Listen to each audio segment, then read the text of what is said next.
Hello everyone. कैसे हैं आप जानते हैं कि परफ्यूम जो है आप यूज़ करते हैं वो कैसे बनता है, उसका प्रोसेस क्या है। परफ्यूम बनाना एक आर्ट है और एक साइंस भी है। ऐसा नहीं है कि आपने जो इंडिया में दिखाते हैं ना, मिक्स एंड मैच कर लिया एक लैब में, एक छोटा सा कोर्स कर लीजिए, चाट ऑयल मिला करके आपने बना लिया, ऐसा नहीं है। सबसे पहले ना उस ऑल ओवर द वर्ल्ड जा करके आपको क्वालिटी इंग्रेडिएंट्स लेने पड़ते हैं। जैसे अगर फ्लावर्स हैं तो लैवेंडर है, या आपको कोई सिट्रस है उसको जो भी चूज़ करना है, या वुडी है या स्पाइसेस है, वो सबको आपको कलेक्ट करने होते हैं। तो उसमें कुछ प्रोसेस होते हैं। सबसे पहला होता है स्टीम डिस्टिलेशन, या फिर उसको कहते हैं देग एंड भपका।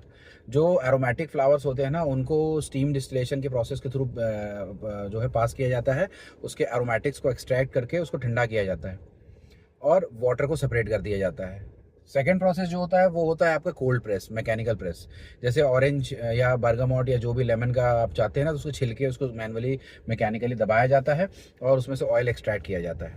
फिर ये सारे इंग्रेडिएंट्स जाते हैं परफ्यूमर के पास में, जिनको उनकी भाषा में नोजेस भी कहते हैं।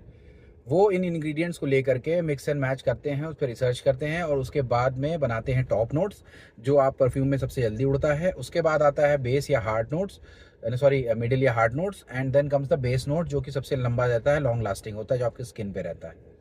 अब इस प्रोसेस के बाद जब उन्होंने परफ्यूम तैयार किया, उसका कंसंट्रेशन, उसको ये स्टोर करते हैं एजिंग के लिए, मैच्योर होने के लिए।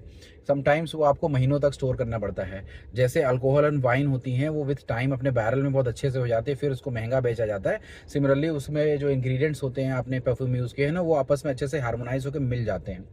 और फिर जो स्मेल निकलती है उसको ये बना करके मार्केट में बेचते हैं डिफरेंट कंसंट्रेशंस में। जैसे अगर एक्सट्रेट द परफ्यूम है, या एलिक्सर है, या परफ्यूम है, ये सब हाईएस्ट कंसंट्रेशन ऑयल के साथ होते हैं, मतलब अराउंड 30% के ऊपर ही रहते हैं, 30-40% के बीच में। फिर आता है ओ दे परफ्यूम, ये आपका 20% के आसपास, 15 से 20% मान लीजिए। ओ द टॉयलेट आता है ईडीटी, वो होता है आपका 5 से 10%। ओ द कॉलोन है, वो 2 से 5% आता है।